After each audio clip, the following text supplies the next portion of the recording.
Muito bom dia a você que está ligadinho conosco aqui no programa Meditações Ponto de Partida. Nesta manhã, mais uma vez, estaremos falando sobre um dos salmos da nossa série.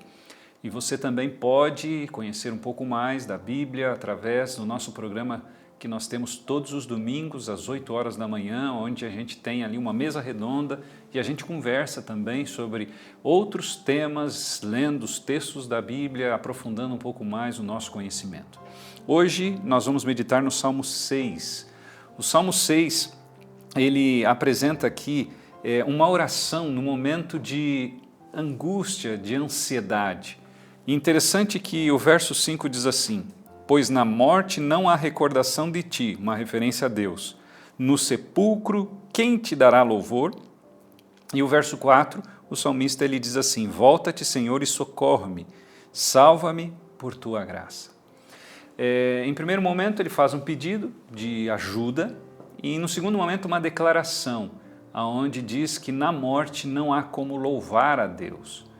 Qual é a realidade da morte? Bem, um outro texto que fala sobre morte nós encontramos em Eclesiastes, no capítulo 9, e diz assim, de maneira muito clara: amor e ódio, inveja para eles já não existe mais, falando da morte. Eles estão afastados para sempre de tudo o que se faz debaixo do sol.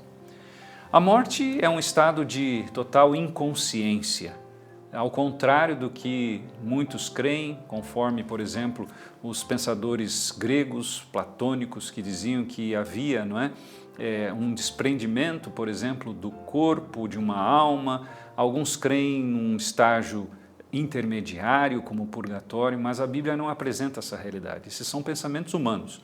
A Bíblia diz que quando a pessoa morre, ela esquece, ela está num total estado de inconsciência. E por isso, diante desse contexto, que há essa declaração do verso 5 do Salmo 6. Pois na morte não há recordação de ti, porque não há recordação de nada, falando de Deus, e no sepulcro ninguém te dará louvor.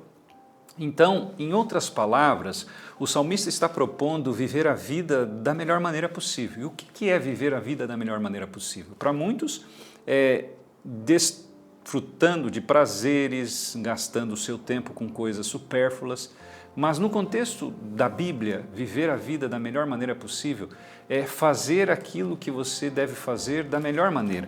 Olha o que diz o próprio livro de Eclesiastes, no capítulo 9, verso 10. Tudo que vier às suas mãos para fazer, faça-o conforme as suas forças, porque na sepultura, que é para onde você vai, não há projetos nem obras, nem conhecimento e nem sabedoria alguma. Mais uma ideia reforçando de que na morte você não tem mais o que fazer e nem tem como intervir e falar e não tem como fazer nada do que você faz durante a vida.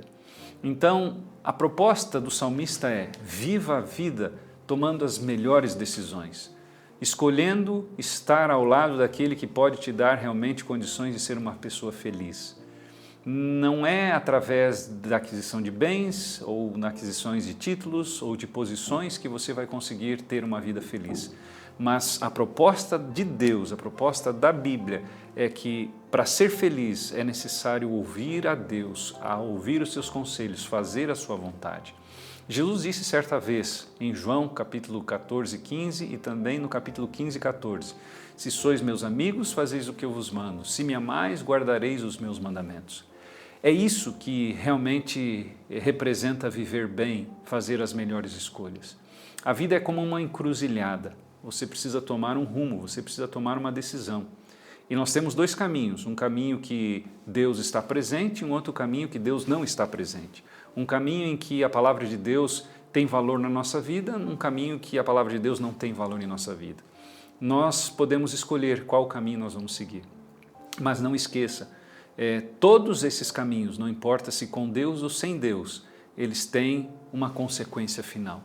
Aqueles que escolhem andar longe de Deus, eles normalmente têm uma vida de aparente alegria, aparente prazer, momentâneo, mas o fim não é legal. E aqueles que escolhem andar ao lado de Deus têm uma aparente vida de restrições, mas é aparente, porque Deus realmente sabe o que é melhor para nós. Os nãos de Deus não são porque Ele é um Deus soberano, apenas um Deus intransigente. Não, Ele é soberano, mas não intransigente. Ele coloca nãos de proteção, como se fossem muros de proteção para que nós pudéssemos proteger. Um exemplo disso é um dos mandamentos, como não matar. Por que Deus disse não matar? Porque Ele sabia que se todo mundo saísse aí se matando, nós teríamos problemas. E por isso que quem tira a vida de outro tem problemas. E isso tem consequências eternas. Então, lembre-se que andar com Deus é a melhor decisão que você e eu podemos tomar. Nós precisamos escolher esse caminho. E por isso o salmista diz que no sepulcro não há quem te possa louvar. O que é a vida? Ela é muito passageira. A vida é algo que, na realidade, precisa ser bem vivida ao lado do nosso Senhor Jesus Cristo. Se você quer saber mais sobre temas como esse, você tem a oportunidade de pedir o seu estudo bíblico através desse QR Code e se aprofundar um pouco mais nesses temas da Palavra de Deus.